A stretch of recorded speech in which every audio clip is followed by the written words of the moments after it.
આમ આદમી પાર્ટીના પ્રદેશ મહામંત્રી રાકેશભાઈ હિરપરાએ વિડીયોના માધ્યમથી એક ગંભીર મુદ્દા પર વાત કરતા જણાવ્યું હતું કે એક અહેવાલ અનુસાર જાણવા મળ્યું છે કે અમદાવાદમાં આરટીઈ દ્વારા પ્રવેશ પામેલા 90,000 બાળકોમાંથી 5,000 બાળકો શાળાની ભૂલના કારણે મળવાપાત્ર આર્થિક સહાયથી વંચિત રહી ગયા છે।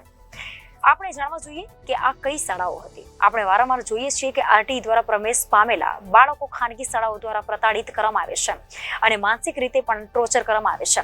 સાથે સાથે આ વિદ્યાર્થીઓ સાથે ભેદભાવપૂર્ણ વર્તન પણ કરવામાં આવતું હોય છે। 5,000 બાળકોની સંખ્યા ખૂબ જ મોટી કહેવાય। આ 5,000 બાળકોની જે પણ શાળા છે તે શાળાઓ પર તપાસ થવી જોઈએ કે એનું શું કનેક્શન છે અને સરકાર દ્વારા પૈસા આપવાના છે, તેમ છતાં પણ શા માટે તેઓ આટલો દેશભાવ રાખે છે। ગુજરાતની ભાજપ સરકાર જેટલી પણ જનકલ્યાણકારી યોજનાઓ છે તેને કોઈ પણ રીતે ખતમ કરવા માંગે છે। એમાંનો એક આ આરટીઈ નો કાયદો છે। ધીરે ધીરે આરટીઈ ના કાયદાને કડક બનાવવામાં આવે છે, જેના કારણે ગરીબ માણસ તેનો લાભ લઈ ન શકે અને આ તમામ કામોમાં શાળાઓ, અધિકારીઓ અને ભાજપના નેતાઓની મિલીભગત છે। આ 5,000 બાળકોનો આંકડો ફક્ત એકલા અમદાવાદ શહેરનો છે, તે સમગ્ર ગુજરાતના બીજા નાના મોટા શહેરો અને ગામડાઓમાં કેટલા મોટા પ્રમાણમાં આવા કૃત્યો થતા હશે। તો આમ આદમી પાર્ટીની માંગણી છે કે આ સમગ્ર મામલાની તપાસ થવી જોઈએ અને આરટીઈ જે ગરીબ બાળકો માટે બનેલો કાયદો છે તેનો નિયમ અનુસાર પાલન થવું જોઈએ। નમસ્કાર, હું રાકેશ હિરપરા, પ્રદેશ મહામંત્રી આમ આદમી પાર્ટી ગુજરાત।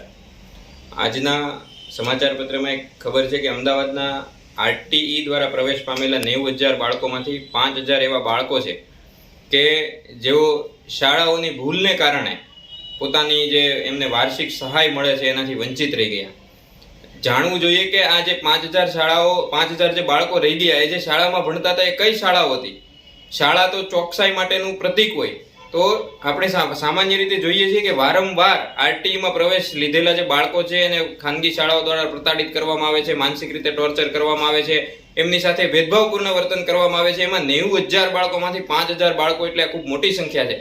આ 5,000 બાળકો જે શાળામાં ભણતા હતા એ શાળા ઉપર ખરેખર તપાસ થવી જોઈએ, એના શું કનેક્શન છે, એ શા માટે બાળકોને એને પોતાના ખીચામાંથી તો આપવાના નથી, સરકારના પૈસા જ્યારે આપવાના છે એમાં પણ આટલો બધો દ્વેષભાવ રાખવામાં આવે છે। સામાન્ય રીતે અત્યારે એવું જ ચાલે છે કે ગુજરાત સરકાર છે એ જેટલી જનકલ્યાણકારી યોજનાઓ છે એને કોઈ પણ રીતે આ ભાજપ સરકાર છે ખતમ કરવા માંગે છે। એમાંનો એક આરટીઈ નો કાયદો પણ છે। ધીરે ધીરે આરટીઈ ના જે નિયમો છે એને એવા કડક ને એવી રીતે બનાવવામાં આવે છે કે જેથી ગરીબ માણસો એનો લાભ જ ના લઈ શકે અને એમાં શાળાઓ, અધિકારીઓ અને ભાજપના નેતાઓની સંપૂર્ણપણે મિલીભગત હોય છે।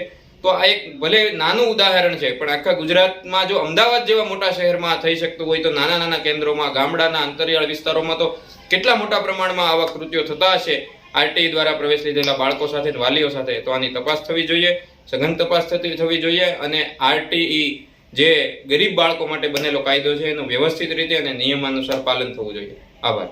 Reporter Arvind Rathod, Janadesh news, Surat.